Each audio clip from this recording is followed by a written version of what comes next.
Boeing 787 বিমান দুর্ঘটনায় শোকের ছায়া এখন ভারত জুড়ে। গুজরাটের আহমেদাবাদ থেকে লন্ডনের উদ্দেশ্যে ছেড়ে যাওয়ার কয়েক মিনিটের মাথায় বিধ্বস্ত হওয়া বিমান থেকে 200-র বেশি মৃতদেহ উদ্ধার করা হয়েছে। ঘটনাস্থলে থাকা কিছু মানুষও থাকতে পারে বলে জানান আহমেদাবাদের পুলিশ প্রধান GS মালিক। বিমানটি মোট 242 জন আরোহী ছিলেন। এর মধ্যে 169 জন ভারতীয়, 53 জন ব্রিটিশ, 1 জন কানাডিয়ান এবং 7 জন পর্তুগালের নাগরিক।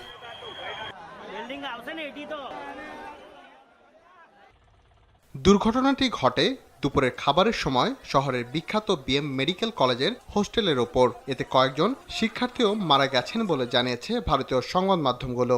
এখন পর্যন্ত একজন যাত্রীকে উদ্ধার করা হয়েছে। তার নাম রমেশ বিশ্বাস কুমার। হিন্দুস্তান টাইমসকে তিনি জানান, উড্ডয়নের 30 সেকেন্ড পর বিকট শব্দ শুনতে পান তিনি। তারপরেই সবকিছু